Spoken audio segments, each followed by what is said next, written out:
अमजद साहब, आपका सारा सफ़र मेरे साथ है और जब आप सिर्फ नज़में लिखते थे, गज़लें लिखते थे, तब से फिर ड्रामे तक। पहला सवाल तो मेरा ये है आपसे कि जैसे कासमी साहब ने आपसे कहा कि ये मुझे इनायत कर दीजिए, वो क्या चीज़ थी जिसने आपको ड्रामे की तरफ जो लेके आई? जब मैं पंजाब यूनिवर्सिटी में था तो मैं चीफ एडिटर था हमारा महवर रिसाला जो पंजाब यूनिवर्सिटी का है।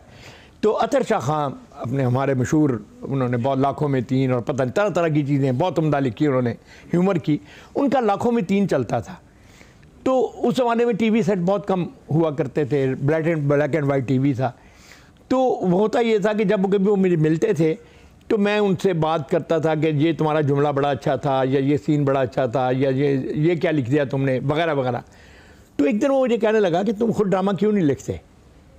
अब मैंने ये समझा कि शायद ये मुझ पर चोट कर रहा है, क्या गया कि भाई खुद लिख के देख, तुझे पता चले, ऐसे तक हर वक्त तनकीद करते रहते हो। लेकिन उसने मुझे कहा कि नहीं, ऐसी बात नहीं है। मुझे जब जो तुम सवाल करते हो या एतराज़ करते हो या तारीफ़ करते हो, वो बड़ी यानी उसमें कोई नुक्ता होता है। तो इससे लगता है कि शायद तुम्हारे अंदर ख़ुद भी ये सलाहियत है। तो इनफैक्ट उसके वो कहते हैं पुराना लतीफ़ा है कि छलांग किसके कहने पे लगाई थी, तो कहता मुझे धक्का किसने दिया था। तो धक्का मुझे इस मैदान में अतर शाह खां ने ही दिया था। लेकिन आपको मैं ये बताऊं कि आज के बच्चों की निस्बत हमारे जो राइटर हैं, कि आप ये देखिए कि इसके बावजूद कि उस ज़माने के जो 6 राइटर थे, मुन्नू भाई हमारे साथ थे, अशफाक साहब हमारे साथ थे, बानो आपा थी, लाहौर में लोगों की मैं बात कर रहा हूँ।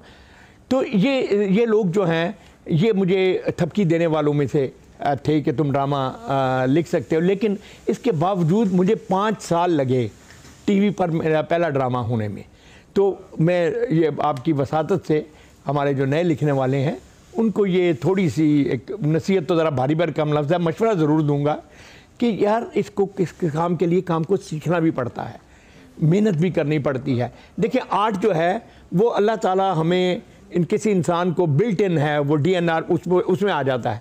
लेकिन क्राफ्ट सीखना पड़ता है और क्राफ्ट मुसलसल सीखना पड़ता है, हर आने वाले ज़माने के साथ, बदलते हुए ज़मानों के साथ उस क्राफ्ट को सीखना पड़ता है। और तीसरी बात यह है कि उसमें नेट प्रैक्टिस करनी पड़ती है, रियाजत करनी पड़ती है।